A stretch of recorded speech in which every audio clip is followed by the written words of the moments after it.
दोस्तों नमस्कार, मैं सत्यनारायण सिंह आप सभी का हार्दिक स्वागत एवं अभिनंदन करता हूं।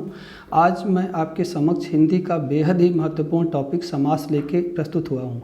ये समास न केवल कक्षा 8वीं, 9वीं और 10वीं के विद्यार्थियों के लिए महत्वपूर्ण है, बल्कि उन सभी छात्रों के लिए बेहद महत्वपूर्ण है जो कोई न कोई प्रतियोगी परीक्षाओं में प्रतिभाग करते हैं।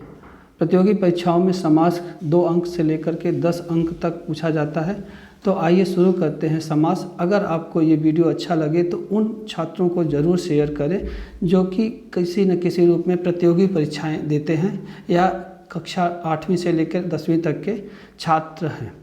आइए देखते हैं समास क्या है। समास का जो अर्थ है वह है संक्षेप। समास का मतलब होता है कि संक्षिप्त करना। जब 2 या 2 से अधिक शब्दों के मेल से एक नया शब्द बनता है तो इस प्रक्रिया को हम समास कहते हैं।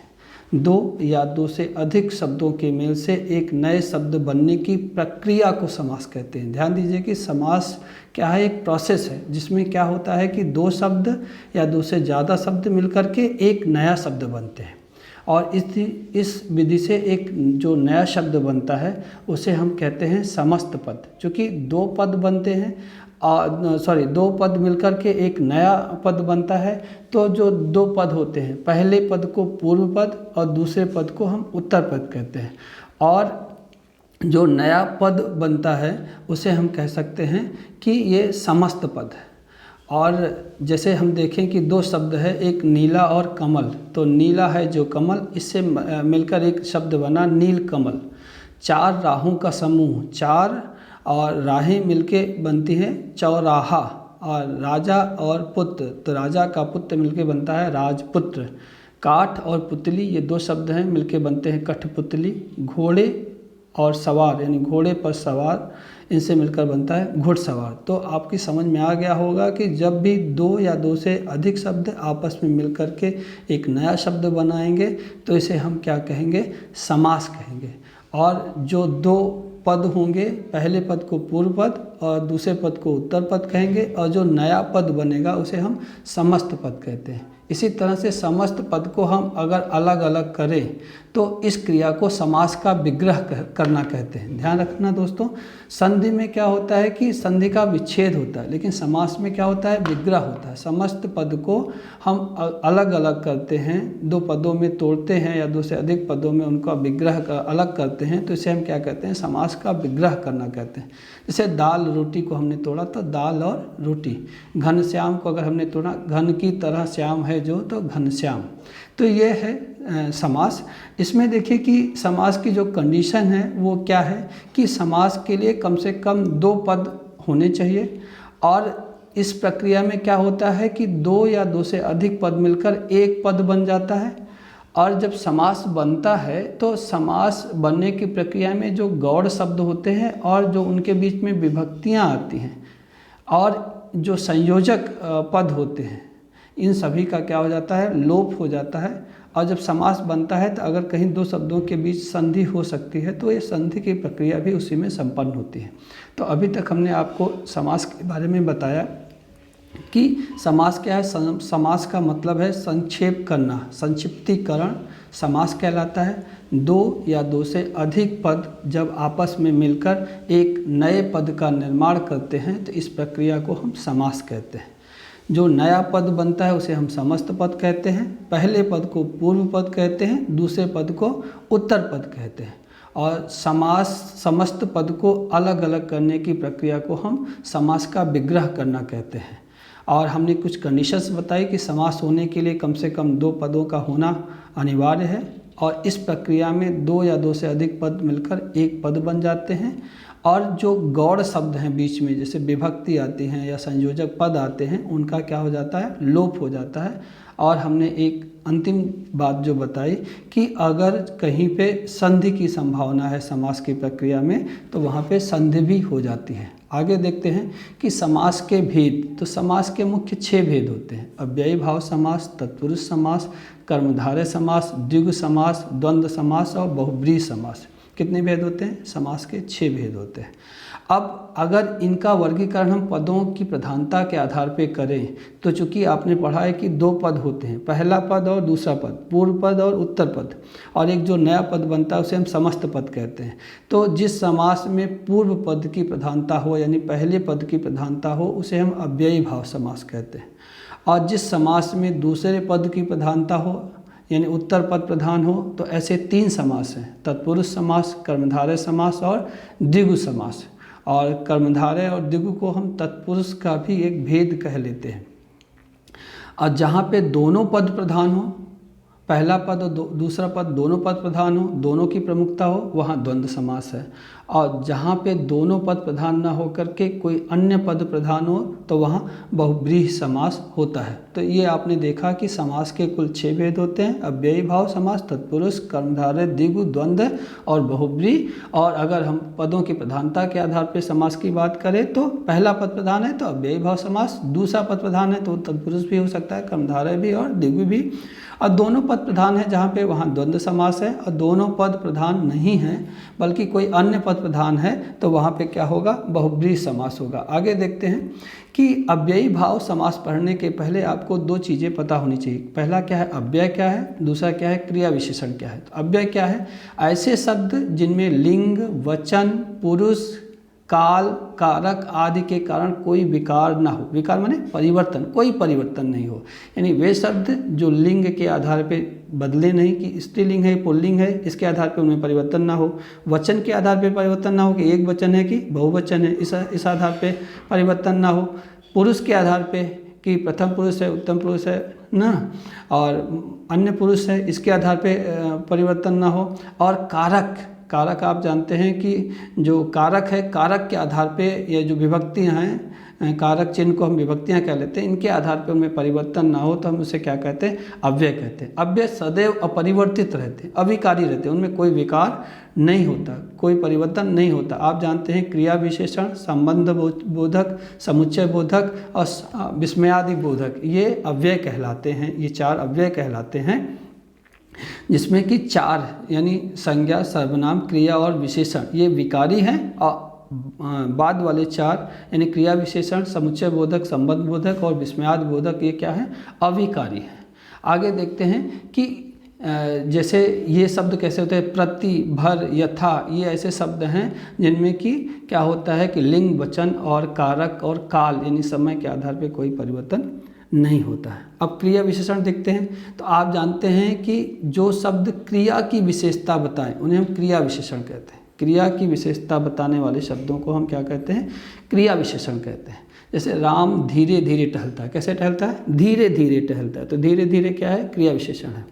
मैं परीक्षा में अच्छे अंक लाने के लिए भरसक प्रयत्न करूंगा, भरसक पूरी कोशिश से, तो ये क्या है?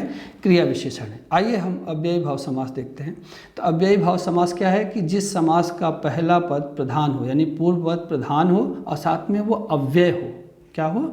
अव्यय हो, अर्थात उसमें लिंग, वचन, काल, कारक आधार के पुरुष के आधार पर कोई परिवर्तन ना हो, उसे अव्ययी भाव समास कहते हैं। साथ ही जो समस्त पद बनता है वो क्रिया विशेषण अव्यय का काम करता है। जो इसमें एक लाइन नहीं लिखी है कि जो शब्द बनता है, समस्त पद बनता है, वो क्या है? किसका कार्य करता है? क्रिया विशेषण अव्यय का कार्य करता है। असामान्यता जो पहला पद होता है वो क्या होता है? संक्षिप्त होता है यानी छोटा होता है, लघु होता है। दूसरा पद क्या है? बड़ा होता है। पहले पद में क्या होते हैं? क्योंकि अधिकांशतः ये उपसर्ग होते हैं, जैसे अनु, प्रति, भर, यथा, हर, बे, नि आदि होता है। अव्ययी भाव समास को पहचानना बहुत आसान है। आपको पता है कि अगर शब्द के पहले में अनु आ जाए, प्रति आ जाए, भर आ जाए, यथा आ जाए, हर आ जाए, बे आ जाए, नि आए, तो वहाँ आँख मूंद के अव्ययी भाव समास है।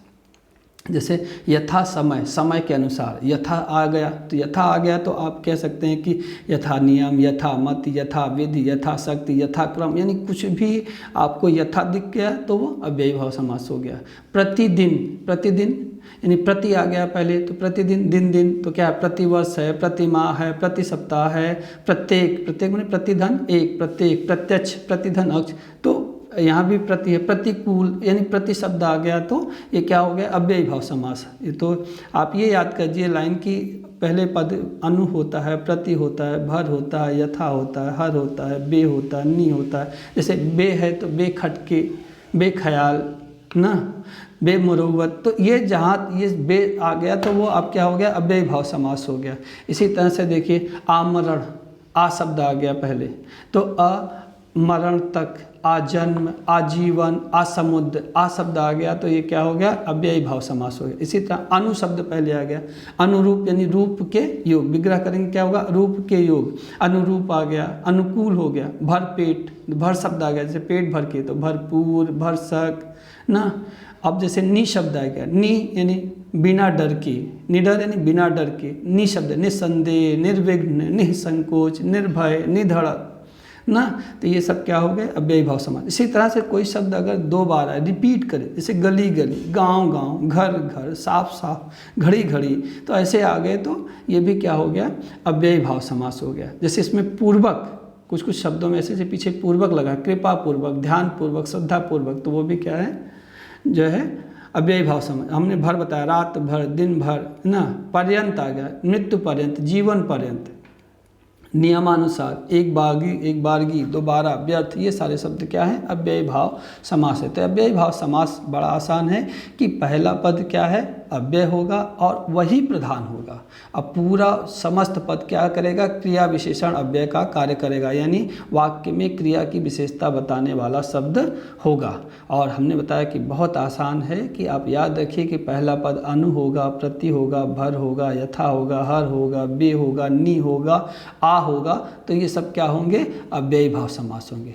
अब आगे देखते हैं दूसरा समास यानी तत्पुरुष समास। तत्पुरुष समास क्या होता है, वो समास जिसमें दूसरा पद यानी उत्तर पद प्रधान होता है तथा इसके विग्रह में द्वितीय से सप्तमी विभक्ति का प्रयोग होता है। क्या होता है कि दूसरा पद प्रधान होगा और विग्रह में क्या होगा, द्वितीय से सप्तमी विभक्ति का प्रयोग होगा, उसे हम क्या कहेंगे, तत्पुरुष समास कहते हैं। और समस्त पद बनते समय विभक्ति चिन्ह, कैसे विभक्ति, द्वितीय से सप्तमी विभक्ति हमने बताया, तो कर्म, करण, संप्रदान, अपादान, संबंध, अधिकरण, इन सब का क्या हो जाता है, लोप हो जाता है। क्या हो जाता है, लोप हो जाता है। तो तत्पुरुष समास में दूसरा पद प्रधान होता है और इसके जब इसका हम विग्रह करते हैं तो द्वितीय से सप्तमी विभक्ति तक का प्रयोग होता है। आपको ये तत्पुरुष समास में ध्यान रखना है कि विग्रह करते समय विभक्ति आएगा, तो जहाँ विग्रह करेंगे और विभक्ति चिन्ह आएगा तो आप मान लीजिए कि वो तत्पुरुष समास है, कहीं कुछ और सोचने की ज़रूरत नहीं है, उसका विग्रह करना है। विग्रह करने में अगर विभक्ति चिन्ह आपको मिलता है तो आप मान लीजिए कि वो क्या है, तत्पुरुष समास है। अब जैसे राजा का कुमार, यहाँ का आया ना, का आया यानी ये क्या हुआ, संबंध तत्पुरुष हो गया, तो राजा का कुमार, राजकुमार। धर्म का ग्रंथ ना, धर्म से संबंध है ग्रंथ का, धर्म का, ये क्या हुआ, तत्पुरुष समास हो गया। रचना को करने वाला, रचनाकार, तो ये क्या हो गया, तत्पुरुष समास हो गया। तो आप देख लीजिएगा कि द्वितीय से सप्तमी विभक्ति तक आ रही है तो हम जो है उसे क्या मानेंगे, तत्पुरुष समास। चूँकि हम आपको विस्तार से बता रहे हैं तो हम तत्पुरुष समास के यहीं पे भेद भी बता दे रहे हैं कि तत्पुरुष समास के 6 भेद होते हैं। किसके आधार पर, विभक्ति के आधार पे। ये देखिए, पहला है कि कर्म तत्पुरुष, तो आप जानते हैं क्रिया का प्रभाव जिस पे पड़ता है उसे हम कर्म कहते हैं। वाक्य में क्रिया का प्रभाव जिस पे पड़ेगा उसे हम कर्म कहते हैं। और कर्म कार्य की विभक्ति होती है को, क्रिया का प्रभाव जिस पर पड़े उसको कहते हैं कर्म, और इसका जो चिन्ह होता है, जो विभक्ति होती है वो होता है को। और जब तत्पुरुष समास में इसको हम समस्त पद बनाते हैं तो इसी को का लोप हो जाता है ना, को विभक्ति का लोप हो जाता है। और जब हम इसका विग्रह करते हैं तो यही को विभक्ति आ जाती है। जैसे गगन चुंबी, गगन को चूमने वाला। यश को प्राप्त, यश प्राप्त। चिड़ियों को मारने वाला, चिड़ी मार। ग्राम को गया हुआ, ग्रामगत। रथ को चलाने वाला, रथ चालक। जेब को काटने वाला, जिबकत। इसी तरह से आप देखिए तो सब में क्या है, को आया। इसी तरह स्वर्ग प्राप्त है, स्वर्ग को प्राप्त ना, शरणागत है, सुखप्रद है। परलोक गमन, परलोक को गमन है। कठफुड़वा ना, मनोहर, मन को हरने वाला ना। मुंह तोड़, घर फूंक, चितचोर। गिरह कट, गिरह को काटने वाला। तो जहाँ पे को विभक्ति आई वो क्या हो गया, कर्म तत्पुरुष हुआ। ठीक है, आगे देखते हैं अगला, करण तत्पुरुष। करण माने क्या होता है, साधन।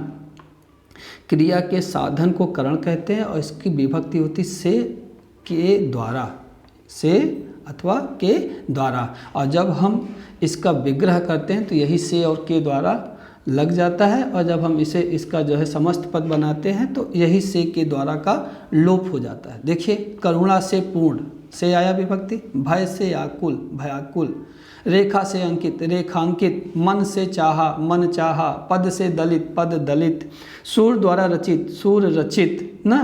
तो से या के द्वारा आया तो क्या हुआ, करण, क्योंकि क्रिया का साधन ही करण कहलाता है और इसकी विभक्ति से के द्वारा तो यही आएगा ना। और आप ध्यान दीजिएगा कि पूरे तत्पुरुष में क्या होगा, विभक्ति चिन्ह होगा, ये ध्यान रखिएगा, क्योंकि कंपटीशंस में ये तत्पुरुष के भेद नहीं पूछते ज़्यादातर, किसी रेयर केस में किसी कंपटीशन में पूछ लिया जाता है, लेकिन बाद में आपको अगर इतना पढ़ लेंगे तो तत्पुरुष आसानी से पहचानें। इसी प्रकार मदांध है, शोक से ग्रस्त, शोकग्रस्त है, ईश्वर द्वारा प्रदत्त, ईश्वर दत्त है, तुलसी द्वारा कृत, तुलसीकृत, रोगग्रस्त, रोग से ग्रस्त, गुण युक्त, मन माना, भूख मरा, मद से माता, मद माता, प्रकृति दत्त, प्रकृति से दत्त, आँखों देखा, आँखों से देखा, मुँह मांगा, पद यात्रा, बंधन मुक्त, धन रहित, धन से रहित, शोकाकुल, शोक से आकुल, अकाल पीड़ित, अकाल से पीड़ित, कष्ट साध, कष्ट से साध्य। तो ये से के द्वारा आया तो करण तत्पुरुष। आगे देखते हैं, संप्रदान, संप्रदान माने होता है के लिए, संप्रदान के लिए ना, जिसके लिए क्रिया की जाए ना, वही संप्रदान है। और इसकी विभक्ति क्या होती है, के लिए। तो जब भी इसका समस्त पद बनेगा तो के लिए का लोप हो जाएगा, और अगर हम विग्रह करेंगे तो वही के लिए आ जाएगा। तो प्रयोगशाला, प्रयोग के लिए शाला, स्नान के लिए घर, स्नान घर, यज्ञ के लिए शाला, यज्ञशाला, गाय के लिए शाला, गौशाला, देश के लिए भक्ति, देशभक्ति, डाक के लिए गाड़ी, डाक गाड़ी, परीक्षा के लिए भवन, परीक्षा भवन, हाथ के लिए कड़ी, हथकड़ी। इसी तरह सिरोधार्य, भूत के लिए बल, भूत बलि, आराम कुर्सी, भंडार के लिए घर, भंडार घर, रसोई के लिए घर, रसोई घर, हवन कुंड, राह खच, महंगाई भत्ता, मार्ग के लिए व्यय, मार्ग व्यय। तो ये सारे शब्द क्या हैं, संप्रदान कारक हैं। अगर पढ़ते हैं अपादान, अपादान क्या होता है, अलगाव का भाव बताता है, और इसकी विभक्ति होती से। जैसे किसी एक वस्तु से जब दूसरी वस्तु अलग होती है तो वहाँ पे क्या होता है, अलगाव की स्थिति होती है, वहाँ अपादान कारक। जैसे गंगा हिमालय से निकलती, तो हिमालय कहाँ से गंगा कहाँ से निकाल रही है, हिमालय से, तो हिमालय में क्या होगा, अपादान कारक होगा। पेड़ से पत्ते गिरते हैं, पत्ते कहाँ से गिरते हैं, पेड़ से, तो पेड़ से में क्या होगा, अपादान कारक होगा।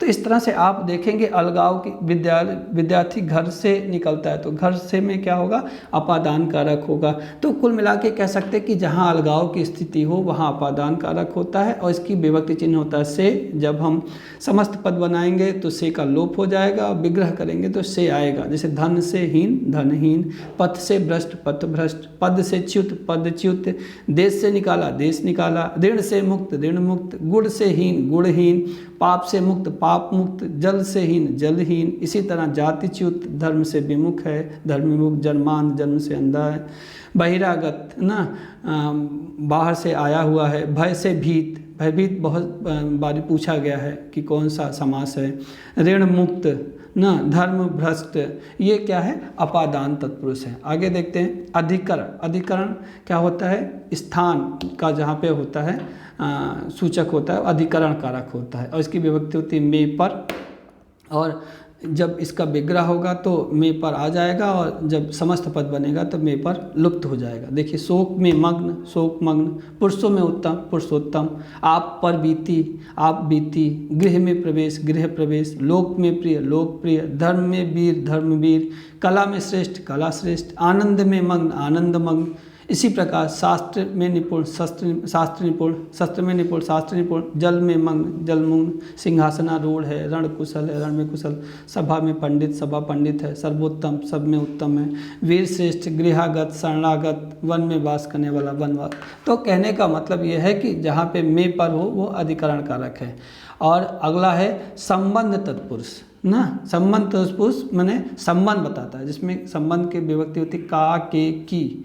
तो इसका लुप्त हो जाता है जब हम समस्त पद बनाते हैं, विग्रह में ये आ जाता है। राजा का पुत्र, राजपुत्र, राजा की आज्ञा, राजाज्ञा, पर के अधीन, पराधीन, राजा का कुमार, राजकुमार, देश की रक्षा, देश रक्षा, शिव का आलय, शिवालय, गृह का स्वामी, गृह स्वामी, विद्या का सागर, विद्यासागर। इसी तरह नरेश है, राष्ट्र का पति है, राष्ट्रपति, ग्रंथकार है, सेनापति, सेना का पति, विभाग का अध्यक्ष, विभागाध्यक्ष, गंगा का जल, गंगा जल, ऋषि कन्या, घुड़दौड़, अनारदाना, लखपति, करोड़पति, ग्रामवासी, सिरदर्द, घुड़साल, दयानिधि, करुणासागर, दीनानाथ, पतित पावन। ये ऐसे शब्द हैं जहाँ पे संबंध तत्पुरुष लगेगा।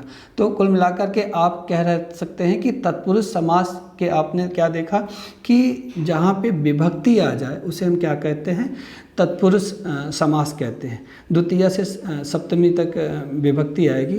एक चीज़ इसमें और देखने वाली है कि अक्सर कई बार मैंने कंपटीशन में देखा कि विद्वानों ने तत्पुरुष के अन्य भेद भी बताए हैं। कई कई किताबों में 4 भेद दिखते हैं, लेकिन 2 भेद हमने अक्सर देखा है एग्जाम मतलब कंपटीशन में आते हुए। एक अलुक तत्पुरुष, एक नए तत्पुरुष। नए क्या, वो इया होता है, लेकिन वो कंप्यूटर में टाइप नहीं हो पाया इसलिए उसे आ ही लिखा मैंने। वहाँ पे इया, जहाँ नए है ना और इया लगता है, जो अंग्रेजी में एन का सूचक होता है। तो ये अक्सर पूछे जाते हैं, तो हम इन दोनों को भी देख लेते हैं। अलुक तत्पुरुष, इसमें कारक चिन्ह का लोप नहीं होता है। जैसे युधिष्ठिर है, युधिष्ठिर क्या अलुक तत्पुरुष। मनसिज है, आत्मनेपद है, निशिचर है। संस्कृत का जिनसे पाला पड़ता हो या संस्कृत के बच्चे हों वो इस को अच्छे से जान पाएंगे कि युधिष्ठिर, मनसिज, आत्मनेपद, निशिचर कैसा है, अलुक तत्पुरुष है।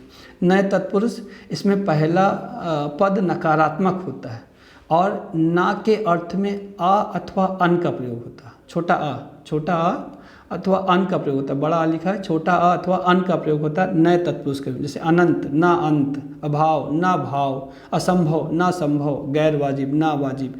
तो जहाँ पे नकारात्मक आए वहाँ पे क्या होगा, नए तत्पुरुष। तो मुझे लगता है कि ये तत्पुरुष आपको समझ में आ गया होगा कि तत्पुरुष क्या है, कि इसमें द्वितीय से लेकर सप्तमी विभक्ति तक का लोप हो जाता है इसका समस्त पद बनाने की प्रक्रिया में, और दूसरा पद प्रधान होता है।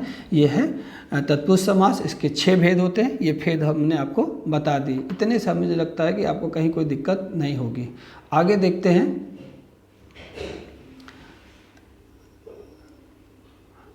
इसके पहले कि हम आपको अगला समास यानी कर्मधारय समास बताएं, 2 चीज़ें जान लेनी जरूरी हैं। पहला, उपमेय उपमान क्या है, अब विशेष और विशेषण क्या है। विशेष विशेषण क्या, देखिए उपमेय उपमान क्या है। उपमेय वह चीज़ जो प्रस्तुत हो, आपके पास हो, जो सामने हो और जिसकी तुलना की जाए। ध्यान रखिएगा, वह साधारण वस्तु जो आपके समीप है और जिसकी तुलना की जा रही है, जिसका वर्णन हो रहा है, वो क्या है, उपमेय है। जैसे चांद सा सुंदर मुख, मुख पास में रहता है, चांद दूर रहता है, तो मुख क्या है, उपमेय है, हमारे पास है, साधारण दिशा। और क्या है, हाथी सा टीला ना, टीला हमारे पास में, हम टीले की तुलना कैसे करें, हाथी सा। कैसा टीला है, हाथी का, तो टीला हमारे पास में है ना, तो टीला क्या है, उपमेय है। प्रात नभ था बहुत नीला शंख जैसे ना, प्रात नभ यानी नाभ, नभ प्रातः काल क्या है, अभी पास में है, हमारे सामने प्रातः काल है। हम तो ना क्या, बहुत नीला शंख जैसे ना, और नीला शंख हमारे पास नहीं है, तो नभ क्या है, उपमेय है। या पीपर पात सरिस मंडोला, मन क्या है, पास में है ना, प्रस्तुत है, तो यहाँ पे क्या हो गया, उपमेय। तो आप उपमेय बहुत आसान है कि जो आपके पास में है, जो प्रस्तुत है और जिसकी तुलना की जा रही है ना, जिसका वर्णन हो रहा है, वो उपमेय है। उपमान क्या है, जो क्या है, प्रस्तुत नहीं है, अप्रस्तुत है, जो उपस्थित नहीं है, वो कोई प्रसिद्ध वस्तु है, प्रसिद्ध प्राणी है, कोई प्रसिद्ध वस्तु है या प्राणी है ना, उसकी तुलना की जा रहे हैं, वो क्या है, उपमान, यानी प्रस्तुत नहीं है, उपस्थित नहीं है। जैसे अभी का चांद सा सुंदर मुख, चांद उपस्थित नहीं है, प्रसिद्ध वस्तु है, तो चांद क्या उपमान है। इसी प्रकार हाथी क्या है, हाथी सा टीला, तो हाथी प्रसिद्ध वस्तु है, उपस्थित नहीं है, हाथी क्या है, उपमान है। इसी तरह से नीला शंख, ये क्या है, उपस्थित नहीं है, उपमान है। पीपर पात क्या है, उपमान है। तो मुझे लगता है उपमेय उपमान आपको समझ में आ गया होगा। दूसरा, विशेषण विशेष। विशेषण किसी की विशेषता बताने वाले शब्दों को हम क्या कहते हैं, विशेषण कहते हैं। जैसे नीली गाय, तो गाय की विशेषता क्या होता है, कैसी गाय है, नीली गाय है ना। और पीत वस्त्र, कैसा वस्त्र है, पीला वस्त्र है, तो नीली और पीत ये क्या है, विशेषण।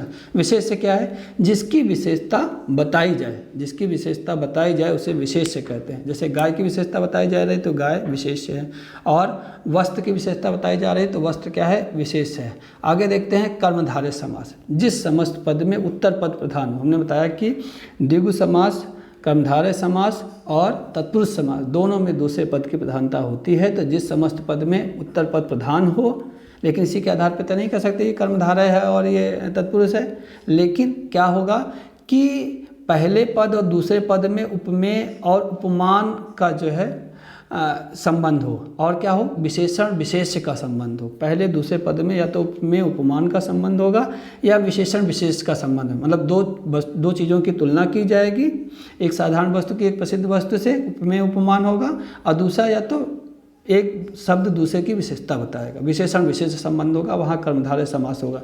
जैसे अब विग्रह करेंगे जब, तो दोनों के मन में है जो या के समान आता है। क्या आता है जो या के समान आता है। जैसे कमल के समान चरण, चरण कमल, कनक की सी लता, कनक लता, कमल के समान नयन, कमल नयन, प्राणों के समान प्रिय, प्राण प्रिय, चंद्र के समान मुख, चंद्र मुख, मृग के समान नयन, मृग नयन, देह रूपी लता, देह लता, क्रोध रूपी अग्नि, क्रोधाग्नि, लाल है जो मणि, लाल मणि, नीला है जो कंठ, नीलकंठ, महान है जो पुरुष, महापुरुष, महान है जो देव, महादेव, आधा है जो मरा, अधमरा, परम है जो आनंद, परमानंद, सत्य है जो धर्म, सत्य धर्म, आधा है जो पका, अध पका, महान है जो आत्मा, महात्मा। तो ये समास कर्मधारय भी हो गया कि जिस समस्त पद का दूसरा पद जो है विशेष हो, प्रधान हो, और पहले और दूसरे पद में उपमेय उपमान और या विशेषण विशेष्य का संबंध हो, वहाँ पे कर्मधारय समास हो। तो आप आराम से इसको कर लेंगे कि जो है इस तरह से आपके ये जो 3 समास हैं, कर्मधारय और तत्पुरुष और अव्ययी भाव समास, ये समास आपकी समझ में आ गए होंगे। एक बार हम फिर से थोड़ा सा रिकॉल कर लेते हैं इन समास को कि समास क्या है। 2 या 2 के अधिक पदों के मेल से एक नए शब्द बनने की प्रक्रिया को हम समास कहते हैं। पहला पद पूर्व पद, दूसरा पद उत्तर पद, और जो नया शब्द बनता है वो समस्त पद, और समस्त पद को अलग अलग करने की प्रक्रिया को समास का विग्रह कहते हैं। समास 6 प्रकार के, अव्ययी भाव, तत्पुरुष, कर्मधारय, द्विगु, द्वंद्व और बहुब्रीहि पदों के आधार पे पहला पद प्रधान तो अव्ययी भाव, दूसरा पद प्रधान तो तत्पुरुष, कर्मधारय और द्विगु, दोनों पद प्रधान है तो द्वंद्व, दोनों पद में कोई प्रधान नहीं, कोई अन्य पद प्रधान है तो बहुब्रीहि। फिर हमने अव्ययी भाव समास सीखा कि पहला पद अव्यय हो और प्रधान हो, साथ ही साथ पूरा पद क्रिया विशेषण का काम करे, और साथ ही हमने कुछ शब्द बताए, बे, यथा, नी, ये सब शब्द आ जाएं तो अव्ययी भाव। तत्पुरुष समास में कहा कि दूसरा पद प्रधान है, लेकिन जब विग्रह करेंगे तो द्वितीय से सप्तमी तक की विभक्ति आएगी, आप विभक्ति कर लेंगे। और तीसरा बताया कि दूसरा कर्मधारय समास, दूसरा पद प्रधान है लेकिन पहले पद दूसरे पद में क्या है, विशेषण विशेष संबंध या उपमेय उपमान संबंध है। तो मुझे लगता है ये चीज़ आपको समझ में आ गई होगी। अगले वीडियो में हम आपसे मिलेंगे बाकी 3 समास और इसकी जो समास की कुछ विशिष्ट चीज़ें हैं उसको लेकर के, उसके बाद हम एक आपका समास का टेस्ट भी कराएंगे। तो अगर आपको ये वीडियो अच्छा लगा हो तो वो जो नीडी बच्चे हैं, जो किसी कक्षा के बच्चे हैं या जो कंपटीशन दे रहे हैं, उनके साथ शेयर करें, हो सकता है उनका भला हो जाए। इसी के लिए हम भी ये काम कर रहे हैं। उम्मीद है आप ऐसा करेंगे। अगर आपको वाकई अच्छा लगा है तो धन्यवाद।